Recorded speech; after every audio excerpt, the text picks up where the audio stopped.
This is the story of a work in progress. Imagine what happens when a group of creative, articulate, and opinionated high school students decide to create a site-specific sculpture at their school. As a group.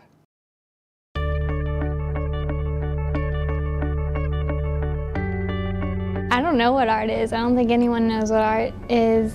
It's visual emotion, I guess, because when you make a piece of, a work of art, you're putting yourself into it, you're putting your feelings, you're just coming up with things, and it's how you feel. It's an expression of what you are and like your emotions and what you want to show people.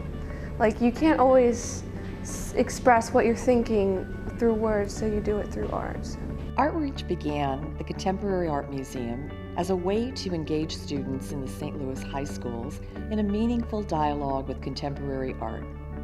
Well, it got started because the Contemporary Art Museum is working along with Metro, and Tom Tobias, who's our art teacher, is very enterprising for us poor inner city students. And so he got in contact, heard about this program, and just kind of got the ball rolling, and we just kind of showed up this year, and he's like, surprise, you get to do a really cool project. And we're like, okay, sure. In the fall of '07, the students at Metro Classical High School and their teacher, Tom Tobias, visited the Contemporary, where the exhibition llene, Systematic Landscapes was on view. The students and I, we made our way over here to the Contemporary last fall.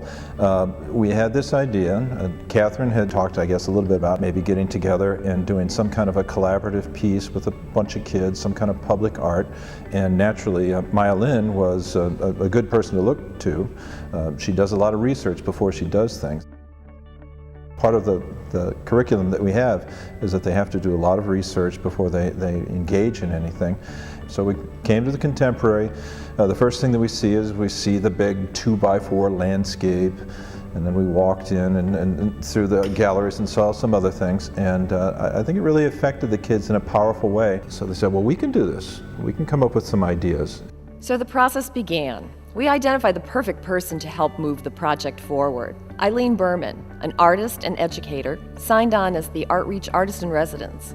Her public sculptures can be seen throughout St. Louis at Jefferson School, Adams School, Central Reform Congregation. In the beginning, the kids were really wanting a lot of direction from me, and they were thinking I was going to tell them what the piece had to be about and what the theme was going to be. And so once we opened it up to the fact that that wasn't the case, and we went to see the llene show and we saw some other artwork in town, they started to think about what was important to them. And it just seemed as if issues of identity kept coming up. So we went to the beauty exhibit at the Kemper because it was an exhibit about identity, and the kids had started talking about identity. Once we got away from that issue and the kids really wanted to understand how public art fits in the world, we went to Lohmeyer, which is a complete public art park. And that was a really important turning point in the project because they saw all different types of artwork, representational, non-representational, things that were very site-specific, things that weren't. And they could really start to think about this piece in ways that they really hadn't done before. The way I see this turning out is I just really want something that everyone can be a part of.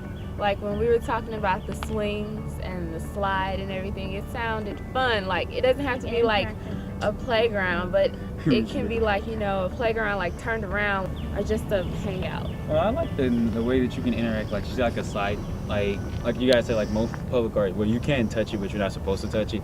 I think that's kind of, what's the point of putting it out somewhere? When you put it in a big open space, like I feel that, people might have played on or ran on or like sat down and had like a picnic or something. Like if they could use the field or the space or area before you put the piece there, then why rob them of that privilege? I guess. We're kids. Whatever is there, it should be usable. So we went back to the drawing board, or more accurately, back to school, and the students continued to work with llene to define their goals and redirect the project.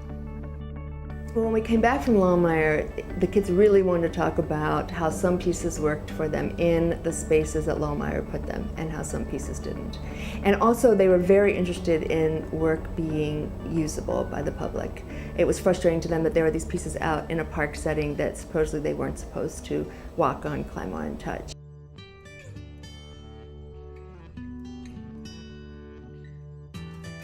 Well, we've come up with 4 ideas that I think the kids possibly could do, and it's just up to us now to decide on which one of those we're going to go with. One of them is kind of is built from wood. This would be kind of built almost like a house, but it's an outdoor kind of a house where kids can come in and sit around and talk. But there's going to be reminders, plaques, ceramic sculptures and stuff of what our real reason for coming together as a school and as artists really are. Another idea is like pipes that gerbils would run through, kind of like these tubes that would be a part of the landscape and stairscape that's behind the school. The idea of shelter to them seems real important, and something that they can have, that they can lounge around in or somehow interact with. We need to decide how we're going to go forward with these proposals that have been developed by the kids. So one option is to have the kids meet with the maquettes and to have a real honest conversation and to see if we can get them to agree on which design is the strongest and which is the most likely to be successful. If that doesn't happen, then I think we'll create an external panel with the kids' buy-in. I want to accomplish something that we won't look back on and wish we hadn't done it, or think that that's ugly in the end, especially if it's going to be a 2-year project. Well, these kids have known each other for years, some of them ever since elementary school. So there's a lot that they bring to the table when we start to collaborate together. And so some of that is good because they really understand each other, and some of that is a challenge. A collaboration, I think, should work like a group of people and they're making compromises to meet a similar goal. You got a lot of people working together, so the art and the projects and what comes out of it is going to be, a lot higher quality. It's going to be a lot more interesting, a lot more different views than just one person. But a lot of people working together, if one person, forgets their stuff at home or, doesn't show up, it makes it really hard to get anything done. So you get higher quality work, but sometimes it takes longer. One positive thing that's come from this is that there have been people who are kind of like on the outside of the whole thing. And slowly but surely they're getting drawn into the process.